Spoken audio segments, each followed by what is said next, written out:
Good evening, baseball fans. How you doing? How you doing? The Diamondbacks, I think, are officially done in this series. Maybe I'm jumping too quickly to conclusions, but this series feels just about done. The Phillies absolutely dominating tonight. What a performance from the offense. A great start from Aaron Nola yet again. That man is going to make himself quite a few bucks this offseason. But we also got some off-the-field news as well. We have my Red Sox once again in the news. I'm sorry, I got to talk about my Red Sox again. But the Dodgers also in the news. We're going to talk about that tonight. How you doing, everyone? How you doing? Welcome, welcome, welcome. I'm going to be honest with you. Not a long show here tonight. I thought about not even going live tonight with just how this game ended up unfolding. I mean, yeah, it's an eventful game, but at the same time, I don't know. Is it fair to say it's pretty uneventful at the same time? You know, I mean, obviously a ton of offense here from the Phillies. Awesome games from Trey Turner, from Kyle Schwarber. A lot of guys getting involved here with the Phillies tonight. Aaron Nola just pitching himself to a great contract. Who would have thought with Aaron Nola how he was this season? A very up and down season for Aaron Nola. And he has just completely turned that narrative around. And it's looking like he's going to get himself a really nice deal this offseason. He's just been fantastic. So we'll dive into that. We'll go over the box score real quick. Not going to waste too much time on that tonight, to be completely honest with you. I'm going to go over some Red Sox news, some Dodgers news as well, rather quickly. Don't want to take up too much of your time. But everyone, before I do get started, if you can, help us out. Hit that like button for us. It's really going to help out with the algorithm. It's going to help push us out there. I know I say that all the time, but it really does help. Subscribe if you are new as well to the channel. Join the community. We're talking baseball here pretty much every single day.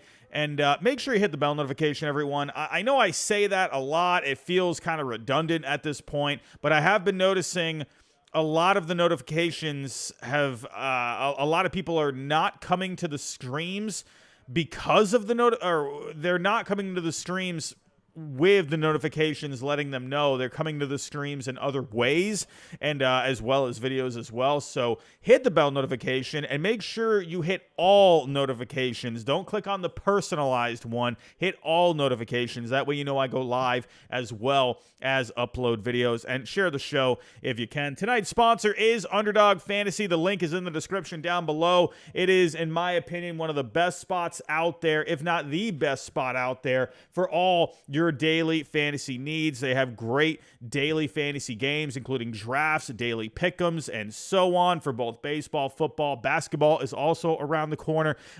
Again, link is in the description down below. Promo code is HIDE. Use that at sign up and you get a double on your first deposit up to $100. I'll go over Underdog later on in the show. Let's get to it, everyone. Let's get to it. Just a quick show for tonight. I'm not going to take too much time here because, honestly, I just feel like there's not too much to talk about. Of course, we got a lot of offense to talk about with the Phillies here. And listen, you know, my big takeaway when it comes to the offense, I got two things. Two things with the Phillies offense here tonight. Is that Trey Turner, I think, is having an extremely underrated offseason. A lot of the attention has been going to Bryce Harper. A lot of the attention even has been going to Nick Castellanos, the pitching as well from Wheeler and Nola. But Trey Turner is having himself quite the postseason right now, man. I mean, take a look at the numbers for Trey Turner. So far in this postseason, over 30 at-bats. He's hitting .500 with a 1.526 OPS. This guy's been a madman this postseason, getting the home run to start things off tonight. Once again, the Phillies just doing a great job at just setting the tone. They've just done this all offseason. They have just come out and they have been swinging right from the word go. This has been the key for the Phillies. Just aggressive from the very early going. Right in the first inning, it feels like they score first almost every single game. I honestly, I think they have scored first in every game. I could be wrong about that, but that's how it feels. At least it just feels like these teams, whoever, you know, the Diamondbacks over the next couple of games, they got to find a way to score first. You know, you got to find a way to get the Phillies on their heels, right? But the more you keep letting the Phillies do this, the more I think they're on their way to a World Series championship, especially with the pitching that they're getting. Aaron Nola, 6 innings, 3 hits, 7 Ks, 82 pitches. Once again, look at Wheeler last night. That guy, I think, was in the 80s with his pitches. These guys are so rested. They are breezing through these lineups right now. It's pretty incredible, if you ask me. The fact that, yes, they have been giving you good performances here in Game 1 and Game 2, but they are just limiting the workload as well. I mean, they are only doing themselves favors here. They're just not really using a whole bunch of pitches, and that's going to be great for them. If they do end up getting 2 more wins, they're going to be very fresh for the World Series. And the Phillies bullpen, also underrated. I said that coming into this postseason. I think the Phillies had the most underrated bullpen this entire year. And once again, just coming through. Let me look at Keckering here, coming in, 3 Ks. This guy just got called up at the end of the season. He's going to be a great arm for the Phillies in their bullpen over the next few years.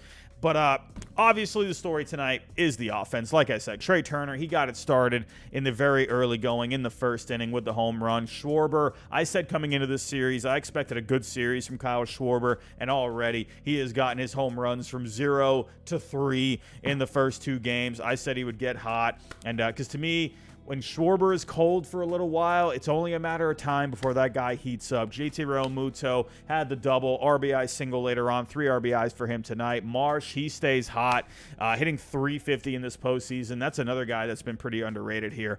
What a great pickup for the Phillies that's been. Brandon Marsh, love that move for them after trading for him last year. You had Bohm come in with a couple of RBIs. What else is there to say? I mean, it's kind of honestly, you would think with all this offense, it would be a little bit more exciting to talk about, but this just kind of feels like the norm right now for the Phillies. And but I will say this. The big key, I think, in this game, I'm a big believer in momentum. And I really think the Diamondbacks really shot themselves in the foot. Now, I don't know if this really would have mattered all that much. I don't think it would have, but I don't think they did themselves any favors by taking Merrill Kelly out of the game. Merrill Kelly was at 89 pitches. Yeah, he had gone through a little trouble there in that 6th inning, but he got a couple of outs. He battled back there in that 6th inning, and they just took him out for the lefty-lefty matchup, and look what ended up happening there.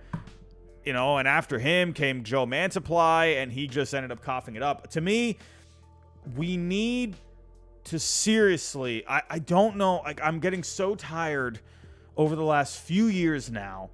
It feels like it started with Kevin Cash in 2020, and it feels like the Rays kind of started this whole trend. Maybe I'm wrong. Maybe it went back even a little further than that. But we need to stop taking these starters out of the game. Let the starters go. They have worked all season for this. Let him finish that inning. And who knows, maybe you still have a 3-0 game at that point, and the Diamondbacks are still in somewhat, they still have somewhat of a chance to put up a couple of runs and keep it close. Now, again, I don't think that really would have made much of a difference, but at least you're giving the Diamondbacks much more of a chance down 3-0 instead of being down 10-0 here. So I think that was huge for momentum, and I really think Lovello really messed that one up. Seriously, stop taking out the starting pitchers. I don't care if you got the lefty-lefty matchup. The guy was just battling in that game, man. The whole game, just battling, making pitches. Yeah, he gave up a couple of dingers. But let Kelly get through the 6 innings. Why can't you let him just try and get that last out? And instead, you got to try and get cute. You want to keep it close. You go with the lefty-lefty matchup. And Mantiply wasn't really amazing this year. To me, I'd rather have Merrill Kelly on the mound. I don't know, Diamondbacks fans, let me know what you think of that move. Really, I'm very curious to see your thoughts on that move. When he was being taken out, I'm thinking, what are we doing here? Why? I mean, it's like, you really think you really Joe Mantiply is going to really give you that much more of a chance? I mean, to me, Kelly is a guy, coming into the game today, one of the big stories floating around was the pregame press conference where he said the Venezuela-USA game was probably going to be way louder than what this game would end up getting. And listen, I'm going to be very honest with all of you. I went to the Venezuela-Puerto Rico game in Miami during the World Baseball Classic. I know exactly what that guy meant, and a lot of people were clowning on him. saying like, oh boy, they have woken up the beast in Philly. Now, I don't know, obviously. I have not been to a playoff game in Philly. It looks like it gets very loud. I will say this, though. He was not lying. That Venezuela-Puerto Rico game that I went to, I didn't go to the Venezuela-USA game, but I went to Puerto Rico-Venezuela. That game was nuts. That crowd was insane the entire time. The whole stadium was shaking. I'm not kidding. So people that were clowning on him, he was making a pretty good point. I mean, I'm not trying to take anything away from the Philly crowd. Again, I don't know, but it obviously seems very loud. But he wasn't wrong with what he was saying about the World Baseball Classic. It was nuts. That was probably the most electric atmosphere I have ever been a part of personally. I've been to many games in the past, and that World Baseball Classic game I went to was awesome. It was one of the best, probably the best experience, the best crowd experience I've ever been a part of. It was just chanting the whole game. Everyone was just on their feet. It felt like the whole game. It was so loud. I remember when Anthony Santander hit a home run. That place just went nuts, man. It was just crazy. And I remember Puerto Rico was battling back, and they were getting so loud. It was awesome. So, yeah, I don't take anything away from Merrill Kelly because I know exactly what he meant, because it really was that loud in the World Baseball Classic. And I'm sure some of you in the chat, probably, one or two of you at least, maybe went to a World Baseball Classic game, so you probably understood what he was saying. So to me, when he said that, it really wasn't a big deal. And I actually think, he created a little bit of adversity for himself, and I think he ended up pitching a pretty decent game here today. He did way better than Gallen yesterday. And to me, I think he deserved to finish off that outing. I think he deserved to try and get through 6. So, but Andrew Moore, I see you in the chat. You're saying here, definitely should have left in Kelly. I agree. Yeah, absolutely. Andrew Moore, you're saying, never mind. Sorry, I'm reading the wrong thing. But Shooter McGavin, do the Rangers have any shot against Philly? I'm going to be honest with you, Shooter McGavin. If it ends up being the Rangers and the Phillies, I'm not counting the Astros out just yet. Let's see how the Astros do on the road. Christian Javier has been pitching pretty well. But if it does indeed end up being the Rangers and the Phillies, I said this as soon as the Phillies beat the Braves. I said this. My immediate reaction was the Phillies are winning the World Series. I don't think... To me, I don't think the Phillies are losing this. As soon as I saw that they got past a potential upset matchup with the Marlins, I felt very good about the Phillies at that point. And once they got by, once we saw how cold the Braves were, that to me was all I needed to know.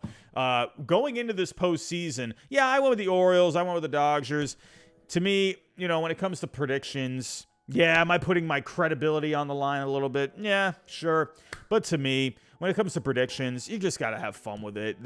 It's just so crazy with predictions all the time. You never know what's going to happen in the postseason. Postseason is just ridiculous when it comes to trying to predict what happens. But I will say, when I was crunching my numbers for the postseason, the Phillies were at the very top. And that was probably very silly of me to pick against them. It was very silly. I should not have picked against the Phillies, but they were my top-ranked team coming into the postseason. When you looked at WRC plus, when you looked at the stuff, when you looked at the deeper numbers, the Phillies, according to my numbers that I crunched, were the best team coming into this postseason. And I calculated those numbers against good teams, not just against bad teams. I looked at the stats against playoff contending teams. And the Phillies, out of all the teams that I was looking at, they were the best out of all of them. The Twins are right there at the top 2. Who else was there? There was the Phillies. There was the Twins. The Orioles, they were up there as well. I figured I got a little cute. I went for a fun little run with the Orioles. I went with that, and that completely went off the rails. But no, I'm not surprised the Phillies are doing what they're doing, because they are just built for the postseason, and it clearly shows here. I mean, come on, you're just dismantling this Diamondbacks team right now. It is not even a contest. I think this ends in a sweep. I think this is going to be pretty much done. I think the Diamondbacks, they had a really good season. Maybe they get a win. I don't see the Phillies losing this. So, Exton Stone, a $20 super chat. Thank you so much for that, Exton Stone. Greatly appreciate you, my friend. Greatly appreciate you. But let's move on here. Going on to Game 3, we got Brandon Pfaadt, Ranger Suarez. I'm sorry. even on the road, I can't pick against Ranger Suarez. You know, Brandon Pfaadt, sure would be at home. I'm sure Arizona, they're going to get nice and loud. I don't see the Phillies losing. Honestly, will the Phillies go undefeated in this whole postseason? I mean, I think that's honestly a question that is very fair to ask at this point. Can the Phillies go undefeated in this postseason? Really? Really? Let's say they make it against the Rangers. Right now, I mean, it's so hard to see the Phillies even losing. You know, I don't know, man. I think the Phillies, you know, if it ends up being Phillies-Rangers, I'll probably go Phillies in 6. But I think there's a legit chance, you know, that they could just end up winning out the whole thing. I am that high on the Phillies right now. And not just because of this game. I've been high on them coming into this postseason. I just went for a stupid pick, and I went with the freaking Marlins. Ugh, I will always regret that pick. And I understand why people probably unsubscribed from me at that point. I understand. But you got to make it a little interesting sometimes. Anyway, I think the Phillies are going to end up sweeping this. Maybe the Diamondbacks could win one more. I don't know. I just find it a little hard right now. And the Phillies are at such an advantage, too, because they have a shot to get out of this series without even having to use Wheeler or Nola twice. You could go with Suarez in Game 3, and then you can go Sanchez in Game 4. It's just everything right now looks so perfect for the Phillies. So, everyone, those are my thoughts on the Phillies and the Diamondbacks. I got a couple more things to talk about here, but real quick, just want to go over tonight's sponsor, and that is Underdog Fantasy. I did make some picks here tonight. I went with 2 separate sets of picks on Underdog. I've been just playing the pick'ems lately, and for tonight, I went with a couple of different ones. So I'm actually a little upset here because I went with Trey Turner to get at least a single, and Trey Turner did not get a single, and he instead got a home run. So, I don't know. Trey Turner, come on, man. You can't just get a single for me. So, lost that pick'em. I picked Harper to have himself another good game. I don't see him slowing down. I picked Lourdes Gurriel Jr. to get a base hit. He got nothing for me. Brandon Marsh, I saw staying hot, so that pick worked out. Carroll, I didn't see Carroll getting 8 fantasy points tonight, so I'm going to end up getting that pick as well. But in the end, I'm going to come up short for that one. And then taking a look at my other picks. So I have to wait until tomorrow to see how these fully go because I have Javier getting at least 14 outs tomorrow. But Trey Turner, again, I picked him in here as well. He came up short for me with these picks. I did well with Nola there. He got 18 outs. I figured it would at least be 17. Harper, I went with a different kind of pick for Harper. I went with total fantasy points, and he just missed. So overall, I guess I did okay on my picks. I'm not going to win on either of these, but go try it out for yourself. Go test out your expertise. I know I got many experts in the chat that are probably well more capable of running a channel than me sometimes. My potato brain gets the best of me a lot. So go try out Underdog Fantasy for yourself. The link is in the description down below. Use the code HIDE, and you get a double on your first deposit up to $100. So, everyone, let's get to some news here. And listen, we got a couple of off-season or early off-season news here. And the Dodgers are in the news. Let's talk about him. Or let's talk about them, sorry. But when I meant to say, with him, I meant Andrew Friedman. But he did make some comments today, kind of just went over, the disappointing ending to the year, talked about the offseason plans. And Dodger fans all across the world, you get to have Dave Roberts for another season. And then actually it ends up, being pretty funny here. Dave Roberts, the anniversary of the stolen base back in 2004. We'll always remember that moment. Such a great moment. But the steal heard round the world. Dave Roberts, always a Red Sox legend for that. But right now, in today's day and age, in 2023, he will be back for another season with the Dodgers next year. Andrew Friedman basically just giving the full-blown confidence in Dave Roberts. To me, what this is you got Dave Roberts, who at the end of the day, the players, they like playing for Dave Roberts. He's kind of just like that calming presence in that clubhouse, in my opinion, when I think of someone like Dave Roberts. He just, I don't know, to me, I just think he checks off a lot of boxes in what you like in a manager. However, there are some calls that he has made, in the past that kind of make you scratch your head a little bit, or a lack of a move has made you scratch your head a little bit.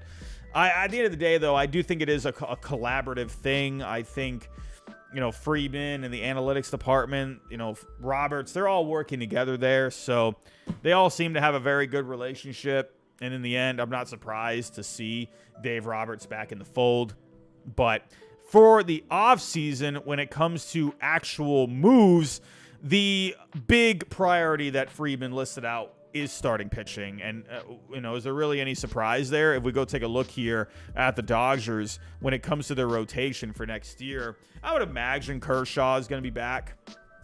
I would think he would be back next year. I don't know. It just seems like Kershaw, I don't know, man. It just seems like he just always comes back. I don't think he's going to go anywhere else. There was always that rumor that maybe he can go to the Rangers, but I just think if he ends up coming back, he'll go back to the Dodgers for another year. But right now, pretty much your rotation for next year, you got Bobby Miller, you got Walker Buehler coming back, you got these younger guys like Sheehan and Grove, Pepio. So you're going to have some younger guys in this rotation, but I fully expect them to go after some starting pitching. If we were to go take a look here at the tracker for the free agents, I have looked at this a little bit, but if we're taking a look at just some of the starting pitchers here, we just saw Aaron Nola on the mound tonight. I mean, you got to think Aaron Nola is going to be a target. Jordan Montgomery could be a target. Eduardo Rodriguez, it is expected that he will opt out. Could they maybe go after him again? They went after him at the trade deadline. We'll just have to wait and see. Blake Snell, just in the NL West. Could they convince him to come over to the Dodgers? That's very possible. I do expect the Dodgers to go after someone. I do think Ohtani is going to be the main target. I do think that bat would be amazing for that lineup. You won't have the pitching, though, with him for next year. So I would imagine they're going to go after one of these guys. You got Yamamoto over from Japan, too. I expect them to make a run. Could they go after, maybe one of these lower tier guys? I could see something like that. Maybe go after like a Kyle Gibson. I could see them making a move like that. Someone that can give you some innings. Hey, Kenta Maeda. Maybe you could, bring him back. Bring in Kenta Maeda again. Maybe something like that could be possible. Lucas Giolito. That's a guy that that can give you some innings. They're going to get someone. And I think they could at least maybe get two. I think they at least get one of these starting pitchers in the offseason. And, and then other guys, too, like Tony Gonsolin, looking like he could be just pretty much out for all of next year. Dustin May, I would imagine, will be back at some point next year. But those two are question marks. And Urias is not coming back. I would imagine he's probably not even coming back at all to Major League Baseball next year. So the Dodgers starting pitching will be the big thing for them this offseason, along with Shohei Ohtani. And moving on to my Red Sox, more news in their hunt for either a next president of baseball operations or even just a general manager. And former Astros general manager James Click is emerging as a candidate, and I have some mixed feelings on this one. When it comes to James Click, right, he was just with the Astros when he, left the Astros, when they parted ways. Everyone was a little shocked about that because they had just won a World Series. So there were, to me, there were some behind-the-scenes things that were going on, really. The relationship didn't seem all that great. It seemed like him and Dusty Baker were butting heads a lot. Crane and Click were butting heads a lot. It just seemed like their philosophies weren't really lining up very well. James Click, to me, I feel he did make some moves, but I feel like there wasn't anything like crazy that he did. He did make some moves, but nothing amazingly crazy. But he was just a pretty solid guy during the few years that he was there. But overall, for the Red Sox, I think it's possible. But the one thing that's a little weird with this connection with James Click and the Red Sox is that James Click and Chaim Bloom have a very close relationship. These two guys have gone back, way back, right? Chaim Bloom was a guy that vouched for James Click way back when he was with the Rays, and he was pretty much the guy that got James Click his first job with the Rays. So they go back a ways. So I wonder if that could end up being a bit weird. I don't know. Would James Click even want the job? I don't know. And the fact that he did he butted heads with Dusty Baker, butted heads with Jim Crane. And it's the same thing really with the Red Sox. You got Alex Cora. To me, Cora is a very loud voice in this organization. He's got a huge say in everything, and he's got his hand in the process of, looking for a new GM. So I don't know if James Click is really going to want that. And then ownership is obviously, they're just so up and down. There's times where they are hands-on, and there's times where they let you do your thing. And they're just, you can see with how they've had, or the way they've handled all of these past GMs and president of baseball operations, they can't even last 4 years, right? After Theo, it was Charrington, then it was Dombrowski, and then it was Chaim. And so, I don't know. To me, I just feel like my gut tells me that James Click, I'm going to lean more towards no as him being the guy that ends up getting the job. I honestly really just think it's either going to be Kim Ung, who they just parted ways, or the Marlins and her just parted ways. I could see that. I could also see them just going with like Eddie Romero, who is the assistant GM, and they just kind of have like a collaborative effort. That's kind of something I'm more leaning to. There's a couple other guys that have popped up in the search. You've had guys like Craig Breslow, also the GM for the Twins, Thad Levine, Neil Huntington. I don't want Neil Huntington, though, because I'm sorry. He made that move with Chris Archer and Tyler Glasnow. And, wow, I'm going so blank on... oh, my goodness. I'm going so blank. I'm so tired. I can't remember. Anyway, but he made that awful move, sending away Glasnow. And Shane Baz. Sorry, I was going so blank on that name, but that was a terrible trade. And to me, I don't want Neil Huntington. I can understand, he was with those good years with the Pirates in the early 2010s, mid 2010s. I don't know. To me, it could be interesting to see what he does with a bigger payroll, but at the same time, I'm just like, on it. I wouldn't mind Breslow maybe coming in. Maybe you could do Eddie Romero as the GM, and maybe Breslow can come in. He could take over the assistant GM job. I don't know. It just feels like, in my opinion, I feel like because of the lack of interest in this job, and the Red Sox did it to themselves. They absolutely did it to themselves. And that's why this ownership group, they're just so up and down with how they're handling things. And they kind of deserve it. They deserve a lot of people turning them down. Brandon Gomes, he mentioned it today in the press conference, with the Dodgers, saying he was flattered with the interest, but he liked where he was at. This is the Red Sox here. I'm not being biased. We can all agree. This is a big market team. This is like prime time. And people should want this job. And no one really, none of the top people want the job. And that says something. And that, to me, I think ownership, I appreciate the World Series and everything, but I don't like how they've handled things over the years. I just don't like it. I think they've just been so up and down. It just seems like they really favor public relations a lot of times, where instead of just sticking through, I think they should have stuck with Chaim Bloom for another offseason. I don't know, because it doesn't seem like this is really going all that well. I don't know, man. I feel like you should have let Dave Dombrowski maybe try to give him some more time to see if he can replenish that farm system a little bit. I don't know, man. I just think the front office, ownership, I just think they've really shot themselves in the foot.